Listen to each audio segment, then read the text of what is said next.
Okay, so I just did a video about whether you should wear a mouthpiece, okay, or not when you're doing like really hard sets. And one of the things I said is the only time you really need that is when you're going to grit your teeth, when you're really pushing out, you know, the last couple reps on a really low rep set, you know, really hard maximal effort of like advanced calisthenics, weighted calisthenics, or heavy weights. Now, I said you don't really need it unless you're, you know, gritting your teeth. However, there is a situation where people, in my opinion, should wear a mouthpiece constantly. Mouthpiece when you run, mouthpiece when you do burpees, jump rope, mouthpiece when you do calisthenics, mouthpiece when you do shadow boxing, anything. And those people are fighters, okay? People who are preparing to perform in a combat sport where they're going to be wearing a mouthpiece. Now, you know, if you're doing self-defense or something like that, you don't necessarily need it, okay? But if you are going to do MMA, boxing, kickboxing, a sport where you are going to be wearing a mouthpiece during competition, I believe very firmly that you should train at least as hard. The conditions should be at least as hard as they are going to be while you are competing. Now, the problem is a lot of people, they train, you know, they go running, no mouthpiece. They do jump rope, no mouthpiece. Shadow boxing, they hit the pads. They do jujitsu, wrestling, grappling, whatever. You know, if they're doing boxing or kickboxing, sparring, yes, of course they're going to have a mouthpiece for safety consideration, but they don't really wear one otherwise. And they get in really good shape. But the problem is when you're sparring, when you're in competition, you have a mouthpiece in your mouth and it is different. You know, the way you breathe is different. The way you hold your mouth is different. You know, and certainly, especially if you get like, they used to call them wisps. They were basically like two-sided, like up and, you know, like this is a cheap mouthpiece, okay? But wisps were like, this is the top, this is the bottom. And in between, they had, you know, they had padding and they're like a little hole out front for you to breathe through. Excellent mouthpieces, like really good mouthpieces. But guess what? You know, as good as the protection is, the fact of the matter is, it is different and it is more difficult to breathe, especially with a good mouthpiece like that in your mouth. So like I said, that's definitely something, you know, that as a fighter, you need to take into consideration. Now, should you wear altitude training mask, whatever you want to call it, which is basically a mask that covers your nose and your mouth, and you could put different filters in to inhibit the amount of air that comes in, okay? Like basically it's a smaller hole to breathe through. And the idea is it's supposed to make you feel like you're training at altitude, which it really doesn't. It makes it harder for you to breathe in and out.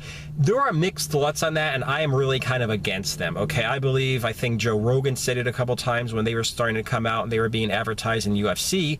He would say a lot, you know, that like his opinion is that, you know, you can't push yourself as hard in training. You know, because like your body could go further, but because you're, you know, not breathing like that, you can't really work out as hard. And, you know, that's something I probably kind of agree in. I mean, the first time that I heard about something like this, it was in the 90s. A girl called Kelly Long, one of the best kickboxers, much less female kickboxers of all time. She was just awesome. She used to use something, it was basically like a scuba suit. It was basically like a mouthpiece with like two scuba tubes that went down over her back. And they were just, you know, tubes that were like, you know, 1.5 feet long, 2 feet long. But the idea is when you breathe in and out, you don't clear all the carbon dioxide in the tube, so it's kind of harder to breathe. And she would use them when she sprinted. She would use them when she did a lot of her training. You know, and can't argue with her. She was one of the most conditioned athletes in any sport, male or female, in the history of like the universe. She was awesome. You know, so like I said, you know, I don't really have that much of an opinion on that. I really wouldn't suggest it, but I certainly do believe that your training should be at least as hard as your actual fight is. And like I said, you know, preparing yourself by, you know, doing jiu-jitsu or whatever, breathing during jiu-jitsu training or grappling or wrestling, you don't need a mouthpiece, but breathing without a mouthpiece and then grappling in the ring, in the cage, on the mat with a mouthpiece in, it's a massive difference. You know, and it's the same thing with gloves. I understand the concept of hanging out with your buddies on the weekend and rolling and doing some jiu-jitsu or like, you know, some sambo or some wrestling or whatever. It's fine. But the thing is, if you are in training camp and getting ready for a fight, you got to have your hands wrapped, you've got to have gloves on, because one of the things that really pisses me off more than anything else is when I see a fighter winning and he lets his hands down. You know, Chad Mendes fought against Conor McGregor. Don't tell me that he wasn't smacking him around. But the thing is, after a while, and yeah, he didn't have a full training camp or whatever, after a while, he couldn't keep his hands up. You know, he'd let his hands down. And, you know, I was there were a couple guys who were, you know, boxers, you know, they were like, oh man, you know, he's got to keep his, I'm like, I know he's got to keep his hands up.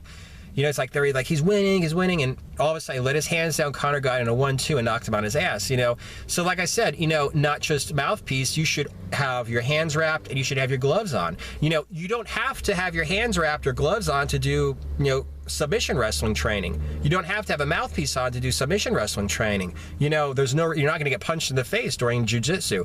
But the thing is this, if you prepare to do grappling or jiu-jitsu without your hands wrapped, without gloves on, without, you know, a mouthpiece in your mouth, or you do shadow boxing, it's going to be completely different when game day comes. So like I said, definitely have the same situation, the same conditions.